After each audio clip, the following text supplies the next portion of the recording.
coming back and joining us. I'm 𝗕𝗃𝗄𝗄. And I'm Philip 𝗃𝗀. We're We are the co-artistic directors of Fourth Wall Theater.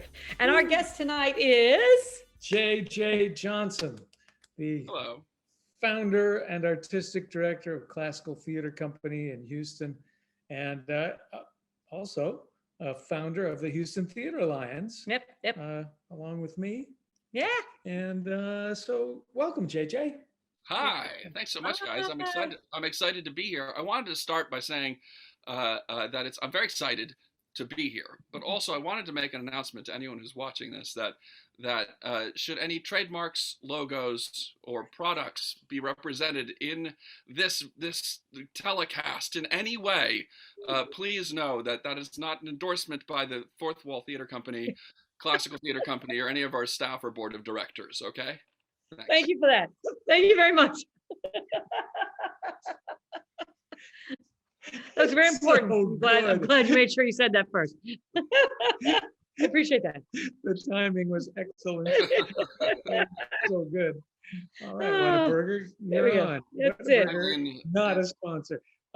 So JJ, we've been chatting before we came on here about COVID and blah blah blah. So what's CTC gonna do?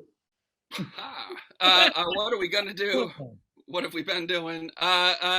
So, well, we're almost right at a year. I think. So today's March 11th, and I think March 18th was, I think, the last day that we were in the office before we shut everything down. We were getting ready. We were 2 weeks, 10 days away from starting rehearsal for The Marriage of Figaro, which I was super excited to direct, which I had busted my tail to translate, for crying out loud, and then still haven't done that play yet, but yeah, and so then we just I think, like everyone, right, we were all thinking, well, we'll close down for the summer and then we'll be back in the fall, right? And then obviously that all went to hell, and so it was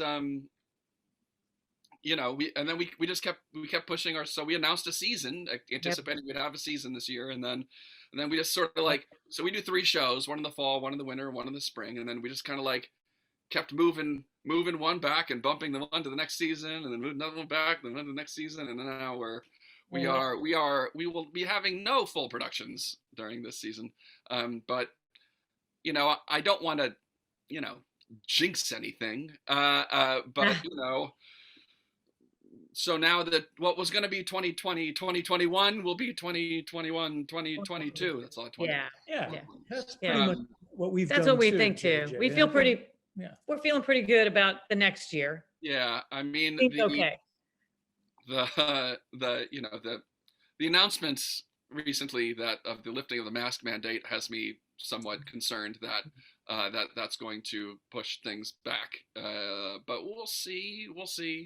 But yeah. So in the meantime, we did a series of videos. We did we called it Classically Ever After. Some CTC artists and folks who've worked with us did some Grimm's fairy tales. Those are really good. I watched a few of those. They were really fun. They were good. Yeah. So they were simple and not long, and we're getting ready, I think, to do another round of them again. So a season 2 of Classically Ever After. So yeah, they were fun and short and easy to do.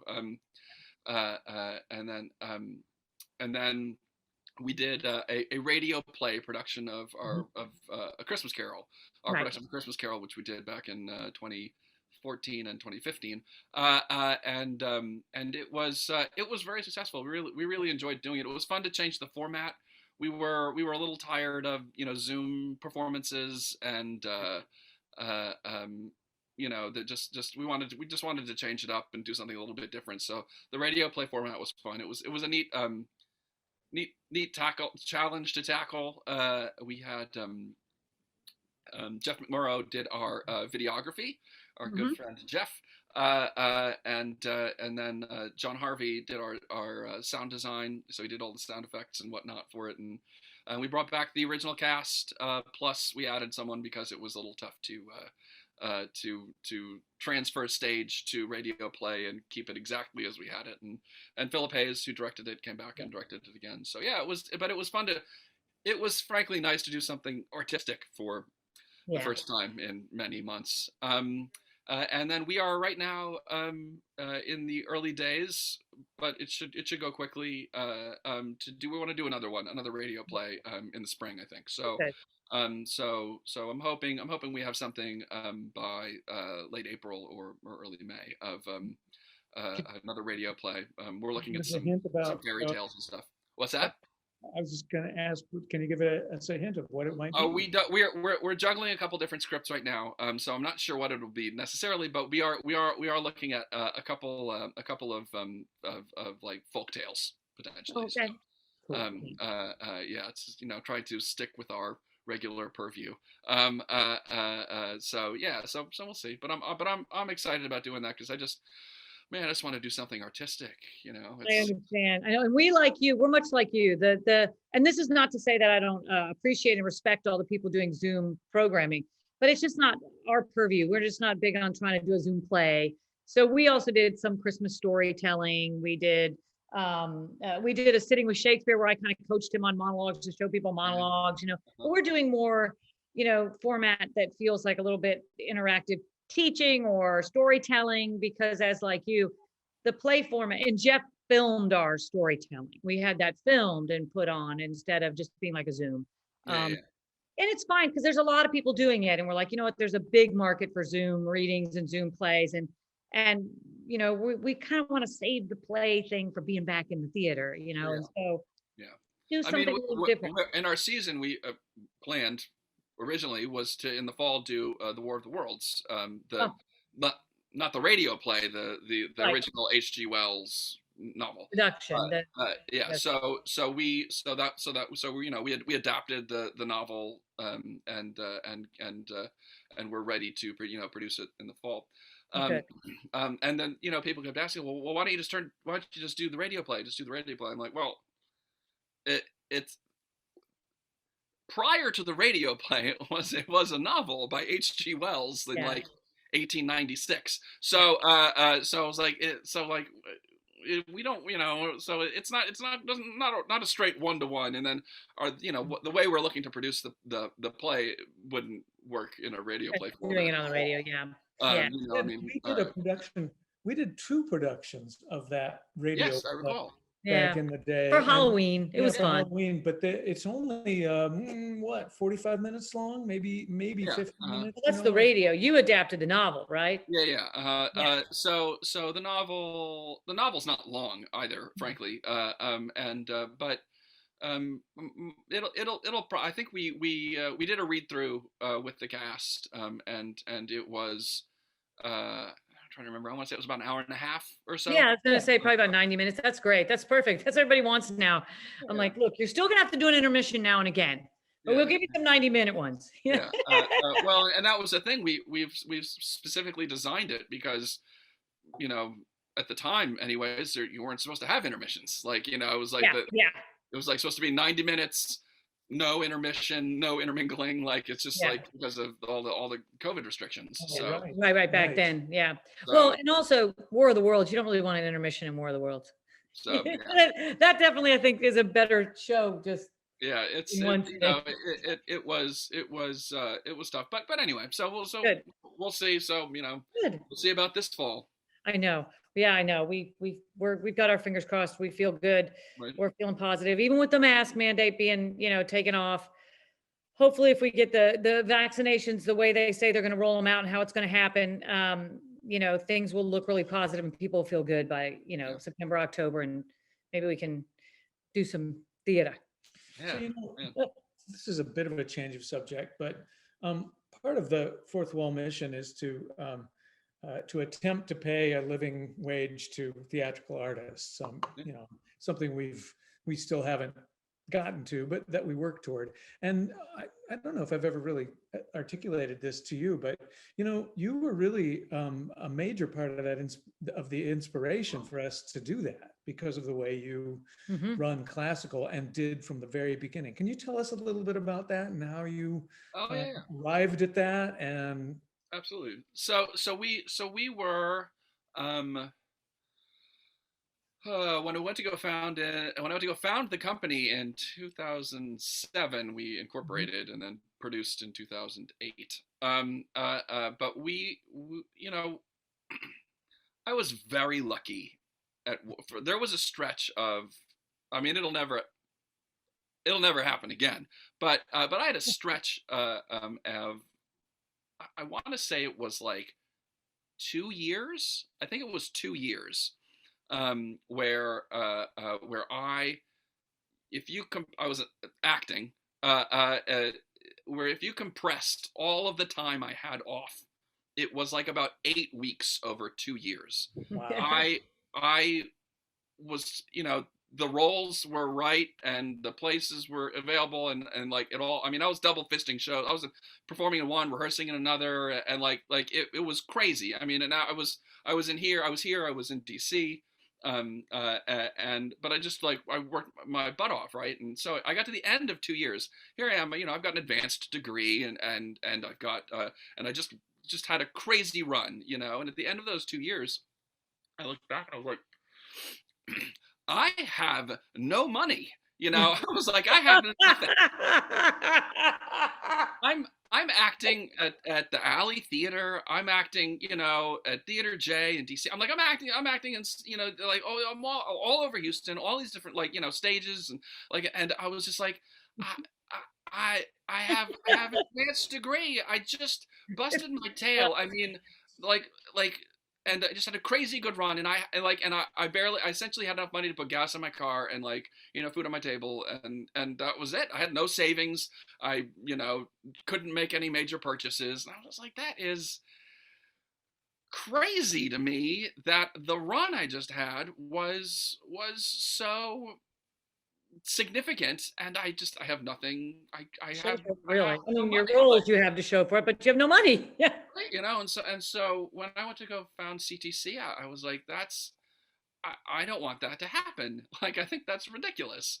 So I was like, of course, at the time it meant a little bit more than it does now. It still wasn't great at the time, but I was like, $20,000 a year. I was like, that's a good chunk of change. And for a stage actor, and I was like, $20,000 a year, that sounds good to me. And so, that's $400 a week, and I was like, well, that needs to be paid to people. like that needs to be what we need to pay, and we've, and so that was super important to me that was our baseline, and because I wanted people to come work for us, not just because of the artistic product we put on, but also as a professional. We're a professional. We used equity contracts right from the get-go. We obeyed all of the equity standards, even though we didn't have to. And we did all of those things because that was always important to me, and creating jobs was important because Houston, it's not as big a problem as it was, but still something that, we see happen enough.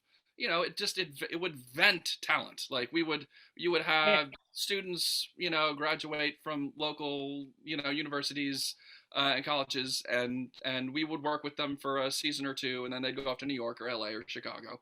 And you're like, well, why don't y'all come here? I'm like, and it made sense certainly at the time because there wasn't enough work. There wasn't enough, decent paying work.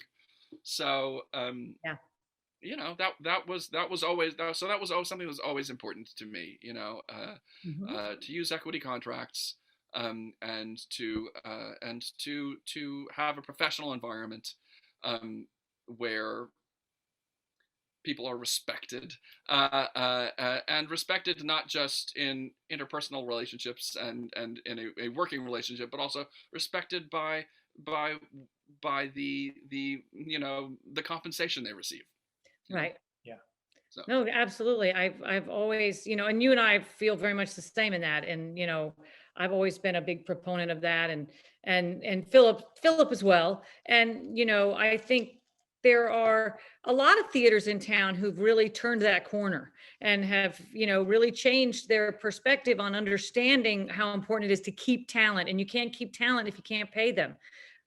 I mean, we have a little bit better cost of living. We're getting higher here too, but it's still better. So if you're a working actor and you can come here and maybe only have a part-time job outside of your acting, that's much more attractive than when I was in New York and had to work in an investment banking firm all day and then beg them for time off if I had a day rehearsal and hope I could have my job back after. It was tough.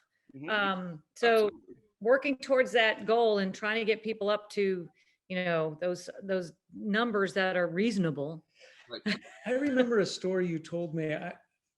Maybe I can jog your memory enough that you can tell it or I'll tell it, but it was about what your board president said at one of those first meetings where you were talking about the amount. Yes. tell it.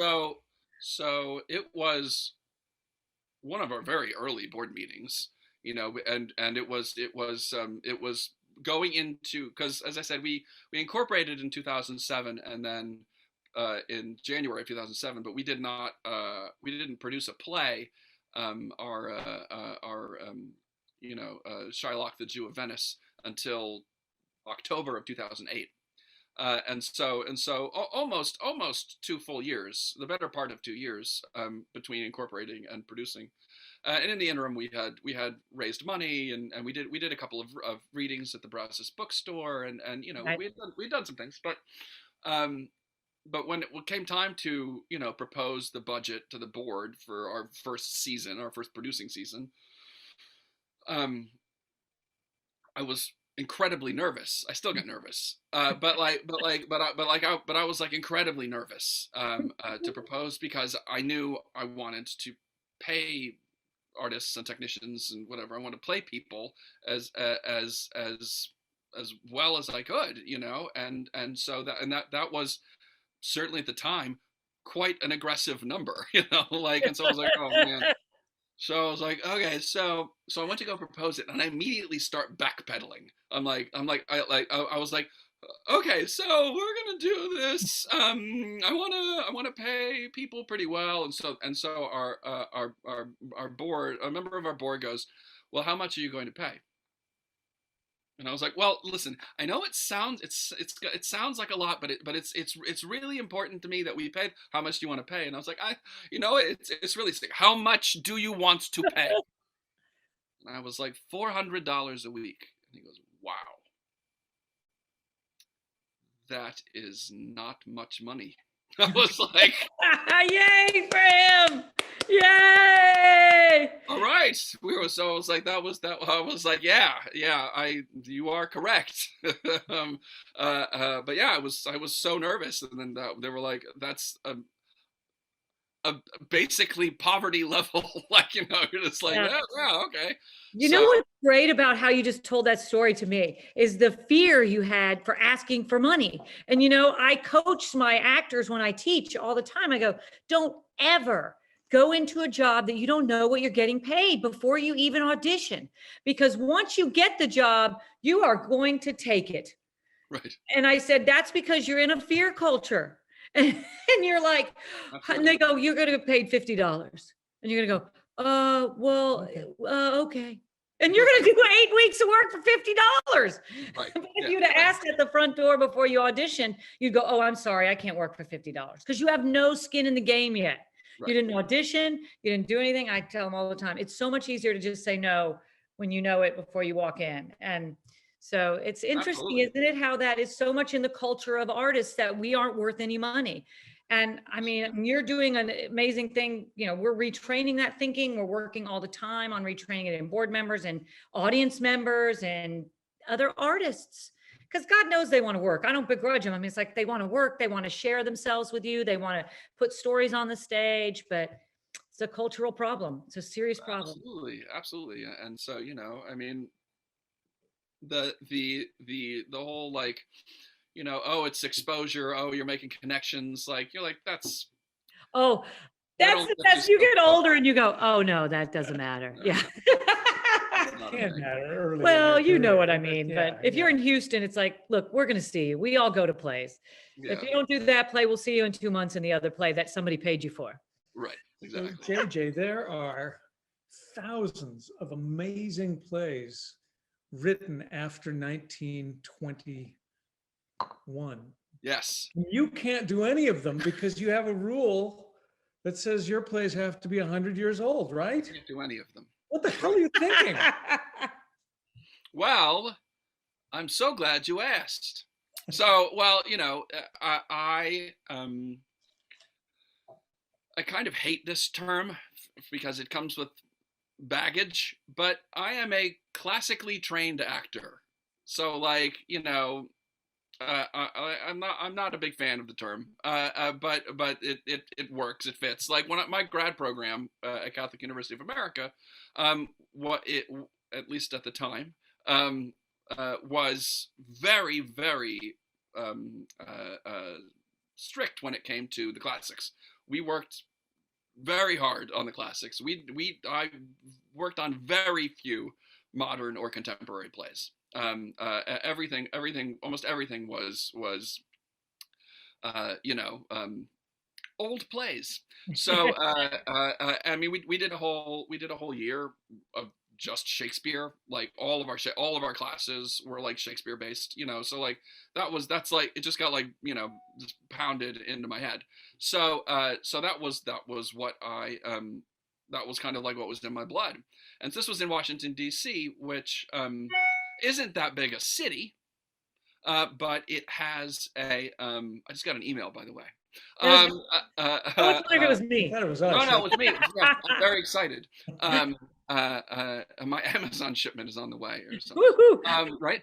So you know, it's not a terrible big city, but it's the city that has a tremendous amount of theater in it. For being as small as it is. Yeah. And so there's a lot of theater, and there is like an inordinate number of classical theaters, like theaters that specifically do the classics. Yeah. And so like you know, that was kind of like worked into my head. And so we had this really cool project that we did in the last semester I was in grad school. It was like a business of the business class kind of thing. And the project entailed building what we termed an actor packet, which was, we took, I can't remember what the number was, I want to say it was like 12 theaters in the city that we would want to work at as actors. Yeah. And breaking each of them down to like minutia. So like, not just like, where's their location, but what year were they founded? What awards have they won? Who's the artistic director? Who's the managing director? How do you audition? Is there a casting director? Recent seasons, like I think we had to do like their 5 most recent seasons, and you know, are they connected to any particular playwrights? Like really break down each theater, like do a lot of research on each theater. It was an epically long information, you know, a bunch of information to compile, and then and so it was a really great thing, and then I wasn't in DC. Like, and then I was like, you know, like 3 months later, I was back in Houston. I was like, well, shit. So okay. Can I swear on this? Yeah, you can. Yeah, you can. Yeah, I'll bleep myself out. Yeah. I didn't say you could drop an F-bomb. Come on, getting crazy over here, kids. So R-rated interview show. I know. Very naughty. So I came back to Houston. Not having planned to come back to Houston, but here I was, and as life would have it. And so I was like, once I was settled back here and things seemed to be, you know, moving forward, I was like, well, why don't I do the same thing again, but for Houston? Oh, and there was nothing. You're like, oh, done. Now at that point, it was, I mean, this was 2004. It was slim pickings. But you know, I did it.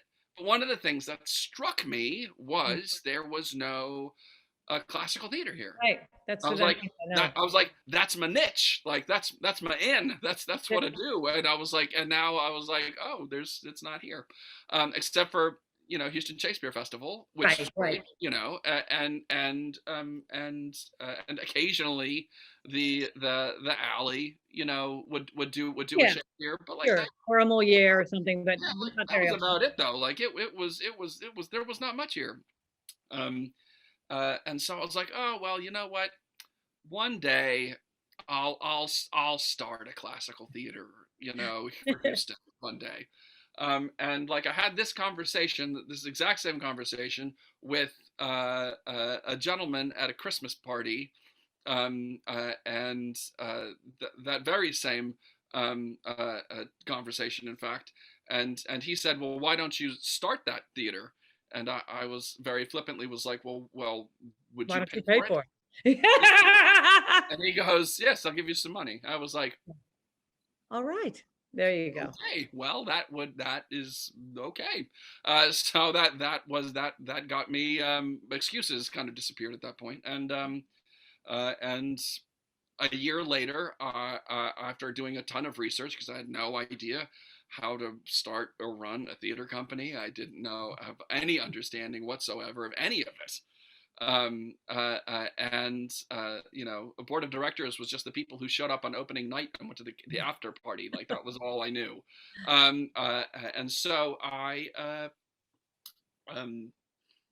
did a lot of research, found out that there were more than 100 equity equity houses that were classical theaters in the country, and that Texas had zero year-round classical theaters.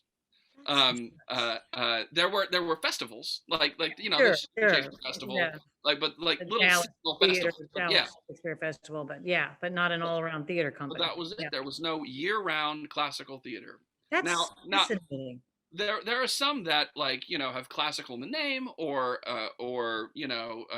might have Shakespeare in the name, but then they also do contemporary Everything plays. else, right? They mix it up. They don't. So like specifically year-round classical plays. So I was like, well, let's do it then. So there's no competition. So yeah. So a year later, I found that fella's phone number, and I called him up. And I said, I don't even remember me, but at a Christmas party a year ago, we had a conversation, and you said you'd give me money, and so he was like, well, come down to my office then. So I came down to his office downtown, and we had a long talk. He joined our board of directors. He's our president today, and he's the one who asked how much we were going to pay actors. Not very much money, yeah. That's awesome. All the same person. So yeah, so it was mostly Philip, because they're the plays I knew best. Yeah. But I think that's also really smart business move and something you love. And we didn't have it. And I personally, I think the fact that you run a classical theater company in this town gives us much more cachet and legitimacy as a theater town. Oh. Because I felt the same way. I'm from New York, and I'm like, there's tons of classical theater companies there. I'm going to tell you right now, this is something I know I've told this to Phil before. The best theater I've ever seen in my life to this day was from the Chekhov Theater Company in New York City. When I saw, and one of my friends was in it, I didn't even know. She said, come to this theater I'm in with my husband. And I'm like, what is it? She's like, it's a Chekhov Theater Company. I was like, oh, okay. And I was like, what do you want to show me? And I like some Chekhov, don't get me wrong. But I was like, she was like, oh, we're doing some short story adaptations. I was like, oh, boring. And I go, best thing I've ever seen in my whole life. I was like, that is the best theater I've ever seen in my whole life. And to this day. Here's the thing about Chekhov. I love Chekhov. When I was in school, when I was in undergrad and I had to read Chekhov, I wanted to just end it all. Like it was dreadful. And then I remember in grad school, in one of my studio acting classes, like we watched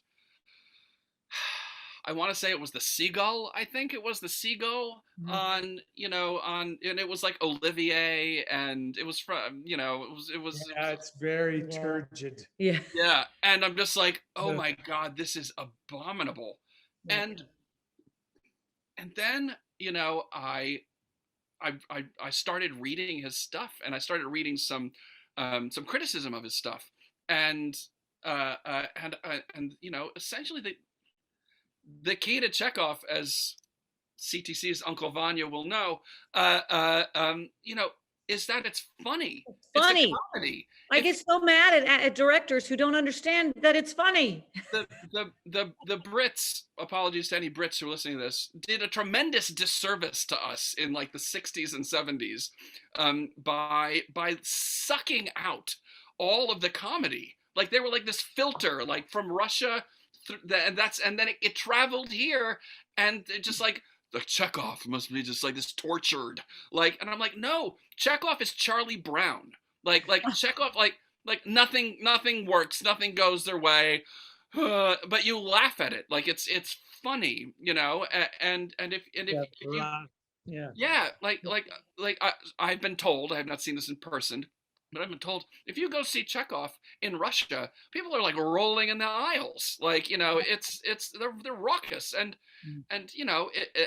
so, but the Brits were just so stuffy. Yeah, like stiff upper lip, and I'm just like, no, man, you need to break it There's down. there's a modern adaptation that you should see sometime if you get a chance that you would like, called Moscow, Moscow, Moscow, which I've heard of it. Oh, I haven't read it. So funny, JJ. Yeah. And it's really true to the story, but it's very modern and funny, and it'd just be a fun thing for you to see because it's a new play, but it's really, really good, and makes very good fun of how funny Chekhov is. I totally agree with you, JJ. When we got that production that we did of Uncle Vanya on stage and felt the laughs come back, we were like, okay, this is going to be fine. Yeah. Yeah. Oh, look, there's Nice. There's Vanya. That's right. It is Vanya. Yes. Yeah. Yeah. Yeah. That was a good show. That was a good show. Yeah. It's the only Chekhov I've gotten to do in my professional career. The last one before that was in grad school at Juilliard, and I think it's because exactly what you say. There are productions happen, and people are like, "This is so dour and deadly grim and boring." Like just it's like not. If you don't laugh at the Chekhov, you will not cry when you're supposed to. Yeah. When the heart is broken. Right. When Charlie Brown misses the football and lands on the ground, like you won't feel it. You won't feel it. I mean, I'll never forget our cherry orchard, which so we did cherry orchard in 2015. Hey, look at that on the fall. So we did our cherry orchard in 2015. And we had a great cast. The cast was super talented, and they were super on the ball. But when I went to go do Cherry Orchard, I knew that I wanted the great Charles Crone to play Fierce, the butler, which is, I believe, the smallest role in the play. It is so tiny, and I was like, I wanted to do the play because I wanted Charles to play this role. Like that's how, because he lands the play. He's the last character on stage. And I remember and this is what turned me on to Chekhov. I had an ex-girlfriend. I have an ex-girlfriend. She wasn't an ex-girlfriend at the time. I have an ex-girlfriend who was in a grad program where they did Cherry Orchard, and it was her cohort or year or whatever did the show. So obviously Fierce, who's supposed to be very old, was played by a 28-year-old grad student or whatever. And I just remember sobbing at the end of the play, thinking, this is magnificent. I'm crying at this 28-year-old guy who they didn't make him up at all. There was no makeup. They had like hints at costumes, like it was like a studio production, you know. And I just remember thinking, not only is this play great, but that's the best role in this play. Like, he's the heart of the play. He is the actual play. And so I was like, Charles Crone, who, for those who don't know him, has got more talent in his like small fingernail than most actors hope to ever achieve in their entire body and souls. You know, I was like, he needs to play this. He needs to play this. And I'll never forget. So every night, the cast, so for those who don't know the play, the whole cast, the whole household, everyone, the servants, the family, everyone leaves at the end of the play. They leave the house. And then it's just dead quiet and everyone's gone, and they lock the door and they leave, and they're never coming back. The house has been sold, it's done. And then Fears, the butler, comes out. And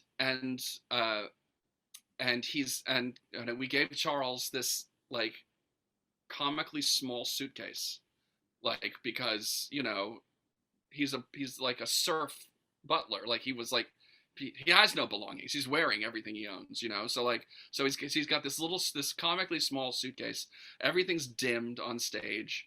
They've turned all the lights out, and he goes and shuffles his little Charles shuffle across all. I was like, I'm giving you the longest cross possible in this. And he crosses all the way across the stage, and he comes to the door, and he goes to turn it, and he's got the line. He goes, "Locked."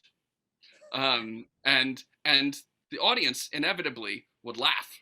They would laugh because ha ha ha, everyone laughed, and then everyone laughed, and then this guy's still left behind, and he's got this funny little suitcase, and then now he's locked inside. And then he just like kind of slowly turns around and like looks at the house, and then just sits down on the furniture's all been covered with sheets, and he like sits down on this sheet covered sofa and puts his little suitcase down and just kind of sits there, and he gives a short little speech, and I'm like chills talking about it. The entire cast, every single night, would watch this whole scene, and like there's like not a dry eye in the house. Like but you don't get that if the whole play is locked in the house. Like, if the whole play is locked in the house, then you've spent it all. Dark cloud over everything, right? It doesn't work. Yeah. Hey, before you go on, there's a lovely comment in the chat, and I'm going to read. You can guess who said from it. our friend, our little trio friend from our days gone by. So that production you did of Uncle Vanya was the only time I've ever liked a Chekhov production. I was seeing it for Friends in It, and I was dreading it. And then I was like, yes, finally, someone did it right. So thanks. That's our little buddy Jennifer. Thank you, Jennifer Decker, who was on the show a couple weeks ago. So it's nice to see that she's come back to listen and join us. Yeah, thank you so much. Yeah, no, that was a lot of fun. That was a lot of fun, that show, to watch. I mean, I watched it from the back of the house every night, and you know, whether the gun would go off or not, that was always yeah, right. Did it ever not in performance, did it ever misfire? I don't remember. I don't think so. And maybe once, I don't know. And I remember it misfired once, like in a dress rehearsal or something, or maybe a preview or something, but I was always nervous. Right. But it's a good moment. The moment works whether or not the gun goes off. And yes, also true. Yeah, that's the same thing with our Virginia Woolf with the umbrella gun. It didn't go off like 3 or 4 times too. Same thing. Every night I would be like, oh shit, is it gonna go off? Right. There's always the gun problem, right? You're like, is the gun gonna go off? We don't know. Firearms, man. Firearms on stage. I know, right? It's very nerve-wracking. Yes. For so many reasons. For so many reasons. I was thinking about play selection. I was thinking about you, and I'm sure you go through. I mean, it's a different process for you because you're not dealing with rights and having to obtain rights. But I don't really know how you pick your plays, but I do know that I was thinking about this because I was looking at one of my favorite pictures of myself that I have ever seen anywhere, which you took, I believe, backstage at Sound of Music. I'm in lederhosen. Yes. That's the best picture. Very angry, and so you were dressed as a Nazi when you took it. Yes, that sounds about right. Yes, that's right. And what I remember, the reason that goes to play selection is because I was obsessed with this obscure Elizabethan play at that time, and I was working on that thing, and you came over to my dressing table and said, "Well, hey, what's that?" And we got to talking, and so you take the story from there. Well, yeah. I remember. I remember that you were working on this piece, and you said you had seen a production of it, and it had really affected you, and that you had this idea for doing an all-female version. And I was like, that sounds pretty cool. I had never heard of it before, nor had I heard of the playwright. But you were like, it's about a female pirate. And I'm like, oh, that's cool. And I kind of like tucked back here behind, everything. And then, man, was it like 10 years later, 9 years later? Gotta be. Yeah. And I remember because we're looking at plays to produce, and I remember that you had this lady pirate all female play. And I was like, because had you started your theater company at that point? Back then, when we were doing Sound of Music, we might have been like close to it, and I very think early. I was kind of thinking, yeah, we should do Fair Maid of the West. Yeah, and so I kind of thought that at the time I was like, oh, you're probably going to produce it, Yeah.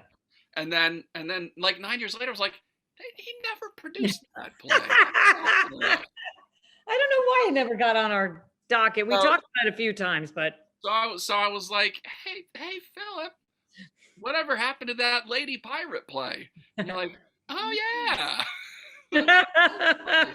And it was Fair Maid of the West, and by Thomas Heywood, and it was what a fun show that was. It was great. Like it was. It was a challenge as a director. It was a challenge as a producer. It was a challenge for the actor. Like everyone, like it was a great challenge, but like not overwhelming. Like, and everyone just jived really well. And it's one of the things that I try to pride myself on as a producer and director. Like I try to create an environment where people are comfortable and they feel like they can trust the people in the room, and whether it's fellow actors or designers or directors, but that there's this mutual respect for everyone. And you don't get it right all the time. Sometimes there's someone who sneaks in. I know, but trust me. But they don't come back for a second production. But that's something that I really, really, really strive for. And I remember, I can't remember what show it was, but then we had a show that had a huge cast. It was a really big cast. And it was, well, for us, really big, I should say. It was like 10 or 12 or 14 people. Like it was a big show. And someone came up to me after, one of the actors came up to me after the show, and this was a veteran actor, and I can't even remember specifically who it was, but they came to me and says, I like everyone in this play. Like this has been so much fun. I like everyone here. And I was like, that's because I don't work with assholes. And so, I think that's so important that everyone is comfortable, everyone is trusting, and yeah. There's just a basic understanding of professionalism, but also, camaraderie and like team building and stuff that I think is important to maintain.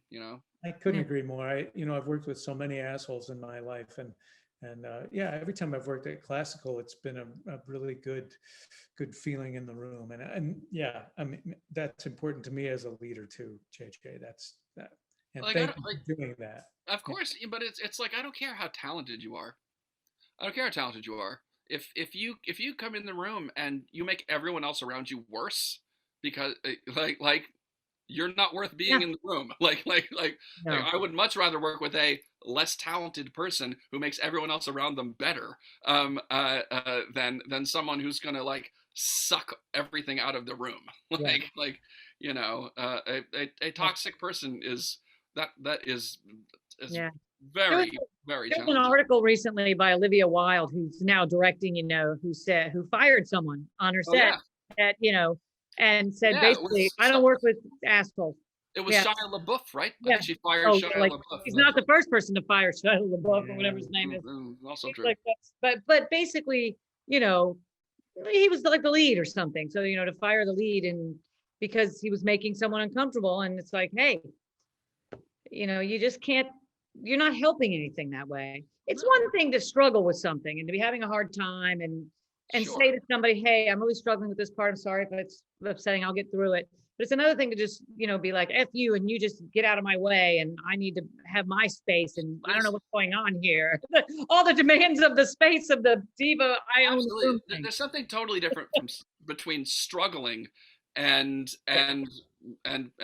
bullying. burning bridges and trust. And like I can still trust someone who's struggling. Like if they're honest with the struggle, of course. Sure. But, you can still trust someone if they're having a difficult time with something. Yeah. But whatever it is. But when that is affecting everyone around them, and particularly in a toxic way, then that's where tough choices have to be made. Sure. Absolutely. I couldn't agree more. So your seasons, for the most part, I may be wrong about this, but Yeah. it seems to me that often your seasons are made up, or you seem to pay attention to picking a season of varied classical plays. Like I said before, there are thousands of plays written before 1920, and you have a wide range of plays to pick from. Obviously. Have you ever thought about doing an all Shakespeare season, or do you pick seasons based on the act? You said Charles Crone has to play Fears in the Cherry Orchard. And what is it? What do you think it is that attracts you to the three plays that you eventually pick for a season? There are, I'll be honest, plays that I love that I'm like, I would like to produce that one day. So I have a list of plays I love that I'm like, I really want to do that. Sure, we do too, of course. Isn't that that's the privilege of artistic director to a degree too. That's the privilege and the job. Yeah. The theater reflects the artistic director's taste. Right. I was like, there are plays that I absolutely love, roles that I've only been on CTC stage 3 times, and they were roles that I've wanted to play since I was a child. So I was like, I'm gonna do that. And so that was something that I was like, I knew I wanted to do those things, but then but beyond that, there are just these plays that I love, and some things that I have like visions for, not visions, vision for, and that I'm like, I think this is a really good tack to take on a play. This particular play, often the time, the context for the play when it will be produced speaks to, An Enemy of the People was not something I was going to rush to when I founded Classical Theater Company. But then... Well, right. Remember, we asked you if you were going to produce because we saw one in New York that we thought we would, which we were happy you did. We just wanted somebody to do it. Probably every classical theater company in the nation. Probably did it that year, right? Between 2016. We got interviewed. There was someone we had interviewed the New York Times. The New York Times was tracking all of the productions of An Enemy of the People. Yeah. There had to have been a ton. Yeah, we saw a fantastic one in New York, and we were like, "Are you going to do it, JJ?" Okay, good. We won't do it then. But yeah, we're like, somebody has to do it. It was there. So sometimes the times just sort of speak to doing a particular production or a production in a particular way. So that kind of shift. Originally, the plan was to do a single production of Shakespeare each season, and then there was more Shakespeare in town, and so Oh, sure, you know, sure, you guys have produced some. Main Street was producing some. You sure. know, Prague Shakespeare would be in town, and it didn't feel like quite as big a need. Right, and you do, and people need to realize too, you do 3-show season right now. We do Right, 4. We right, sometimes feel constrained by, oh my God, we can only pick 4. right. You Yeah, know, and so you know, yeah, we do 3 productions. I mean, the 3 productions, frankly, a big reason we do 3 instead of more is because the you know, the pay rate. same with us, same with You us. know, it's like we would produce more, but it's, I mean, personnel is the most expensive thing we've got by like a Yeah, good I long don't want to mile. start So paying like, anybody no money just yeah, to do more just shows. to produce more plays. Yeah, So you know, I would rather do the 3 and pay people what we do. So yeah, but it was a really so anyway, you know, the train of thought pulled out of the station. So picking plays. picking out your season. We were talking about how you pick your The season, how plan you was to decide. do a Shakespeare every year, but then not, and then, Oh, Yeah, right, yes, yeah. So then there seems to be kind of a dearth of early modern drama. So the Ibsens and the Chekhovs and the Shakespeare, no, or Ibsens, Chekhovs, and Strindberg, and you know, on, Oscar yeah. Wilde. Like, there seems to be like kind of a lack of those guys. So I was like, all right, let's step in there. So you know, we started doing that, and then those plays started getting produced more frequently around town. But you know, but those are things that I you know, I just feel like there are plays that need to be lifted up, playwrights that need to be lifted up, and um, produced in a way that a contemporary, you know, American audience would appreciate. And so, Yeah. so those are like important factors to me. And I have kicked around. I've got a couple like a contemporaries of Shakespeare season, or like they're tough to find female playwrights, but they're out there, that fit our, you know, distinction. But like, you know, they're out there. But like, you know, like an all-female season, or you know, an all-female lead season or something like Sure, that. sure. But you know, we haven't gotten there yet. Where it's still there's still enough that like I don't feel like it's not a big enough hook for me. Like you know, to do that. To be like, well, let's do that. I'd rather just pick play titles. And you know, and it's always I know, Philip, I know we've talked about this ad nauseum, but like, it's always surprising to me what sells. I know. Oh, us too. We're always shocked. There are plays that we've produced that I'm like, oh man, this is gonna be gangbusters, and it's crickets. And It's then same with us. and then another one, I'm like, you know what? I just really want to produce this play, and I know it's not going to sell well, but I want to produce this play. And then it's like, it's the hottest ticket in town, and I'm like, what is going on here? Like it was just wild. So yeah, you know, I have. I can't, you know, in the end, I was just like, I'm just going to pick the plays and come what may, you know, like. I think you have to. I mean, you know, like you, we've been doing it about the same amount of time, the 3 of us. And I think, you know, I'll have that cocky year where I'm like, I know this one's going to be great. And we're going to put this one that's not so great after it. And then it's nothing like I said. The more cocky I am, the less it goes the way I say. Right. Right. No, absolutely. And so, you know, I just think it's, I just think it's plays that I think speak at the time, you know, that are like, Yeah. this is the time to do this play, you Yeah. know, and you know, I try to do a balance of like at least not 3 comedies or 3 dramas, Yeah. but some combination therein, you know, trying to keep in mind that I can only really do one big cast play, you know, to afford to do like one big cast play. So if we're going to do something, it needs to be, you know, adapted or arranged or have a small cast, you know. But it's so no. So I don't necessarily have a plan, but I have a Word document which I wrote out in 2006 that has Yeah, right. 30 pages long of possible plays and playwrights. Oh my God. Well, you got your whole life set out. You're good to go.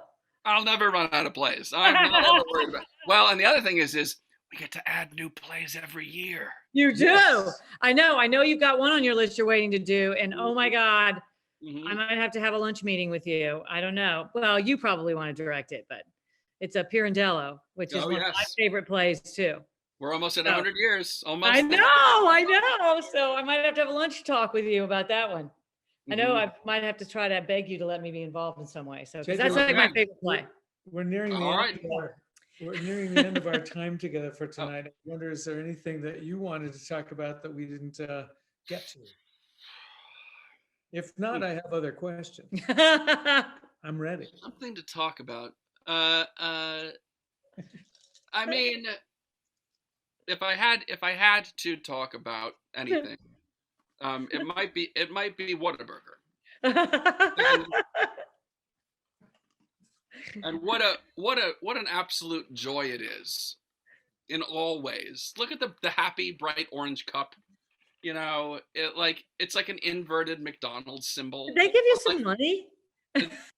No, Did give they classical have support? all of my. They have all my money. Right at the top. Beginning. We don't endorse. I don't believe Right it. at the top. I don't believe it. JJ, what's a role that I mean you obviously you wanted to play Sherlock Holmes since you were a kid, and Algernon. Oh, you played Jack Jack, yeah. Yeah. in Points of being earnest. What is there something else out there that that you can't wait to play? I am borderline too old these days, but I would in terms of classical roles, but I would love *𝗪𝗹𝗆cie before I am too broken to do You that. can play it. I think that the Hamlet genres now can be and ages can be about anything. Yeah, fair A enough. whole group of people can do anything they want. *𝗪𝗹𝗆cie That's what I'm going with. it's a dream role. You did I it, got right? to play it at the Houston Shakespeare Festival my very first year there. Sydney cast me in Romeo and Juliet as *𝗪𝗹𝗆cie, and the thing that I didn't realize when I got cast is that typically the way people take the intermission in Romeo and Juliet, it's right after *𝗪𝗹𝗆cie dies. Spoiler alert, he dies. And it was the greatest gig because it's a great role, but you're done at intermission, and they can't make you come back and carry a spear. It's not. No, You're a dead do it. man. Here's Yeah. one year at HSF. It was Coriolanus, and I played Oh, don't Man. look at that. One of those. 𝗪𝗪𝗇𝗧ianus, I believe was the character, and I was killed in like 15 minutes into the play. Best gig ever. Like, and that year, for those of you who don't know, the Houston Shakespeare Festival takes place at the Miller Outdoor Theater in Houston in August. Yeah. And yeah, there are some blowers off stage and then under the stage, but like coming up through the deck. But like, Yeah. It's hot. Yeah. massive space that it does basically nothing unless you're standing directly on top of one of the vents. But this year, I think John Gow may the Lord rest his soul. I think it was John Gow designed the set, if I'm not mistaken. But they had built a huge raked deck on top, or a raked stage on top of the deck. And the pit I was thrown into was a trap door on this stage which had been built over the deck. And so I got tossed in to this thing which has covered up the air vents.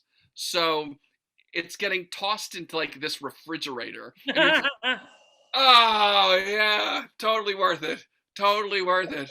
It's like they open it up and you can just like feel the air like blast you, like walk into a blast chiller. You're like, this is the best thing ever. Oh my God. Sorry, y'all.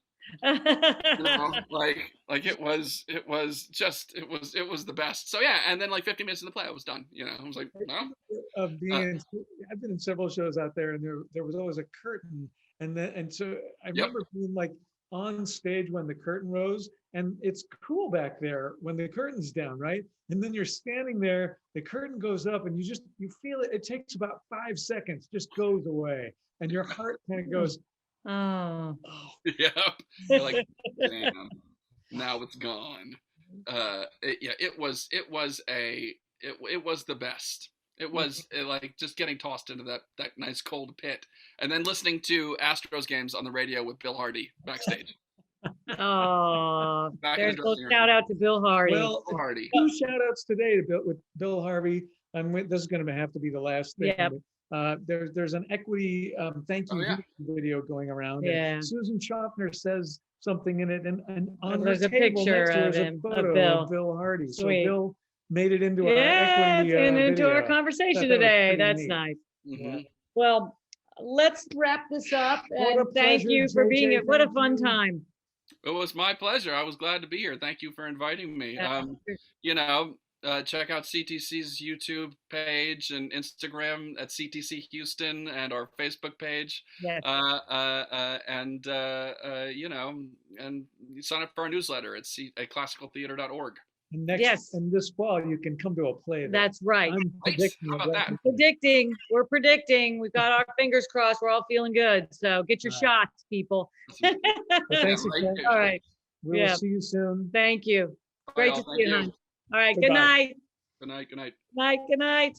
And everybody, JJ, as JJ drops off, we're going to give you an update on what's going to happen next week. So all of you that are still here, we've got 2 weeks. in 2 weeks, we have Tamarie and Jason from Catastrophic going to join us for the show. And then 2 weeks after that, we're going to have David Rainey. So put this in your calendars. We've got some really great people in the lineup. And the only other thing I want to remind people about is this Saturday night, we have our next Script Club meeting. If you are a donor at Fourth Wall, and to be an invited donor to Script Club, you only have to give $100.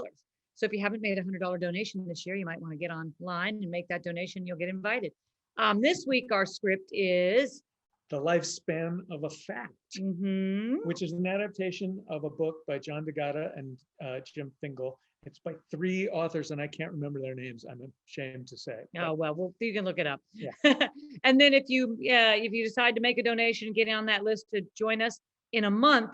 Next month, our script club will be God of Carnage. So if you saw that a while ago, you can come visit and talk about the production of God of Carnage, the play, and we have a lot of fun. It's a really great group of people, and it is another one of our ongoing programs that we have right now during our shutdown of COVID, which hopefully is coming to a close. And with we've all our got fingers crossed. we've got links to all this stuff in the chat bar. Yep. So if you're interested, click on that and find out more. Find out how to join us. And join But- us in 2 weeks. In the meantime, yes, 2 weeks, we'll see you. So thanks for coming, and we are so glad you're here. And good night. Good night. Good night. Beyond the Fourth Wall is produced by Fourth Wall Theater Company, Houston's home for extraordinary performances up close. Each guest is paid for their appearance on this series, in accordance with our mission to pay artists a living wage. Follow the links in the video description to support Fourth Wall with a tax-deductible gift, or to subscribe to our upcoming 10th anniversary season. No. Good. No. There's that little baby. No. No. Yeah, she's pretty sweet, but she can be annoying. JJ knows all about dogs. Yes, Oh, yes, Oh yes. yeah. So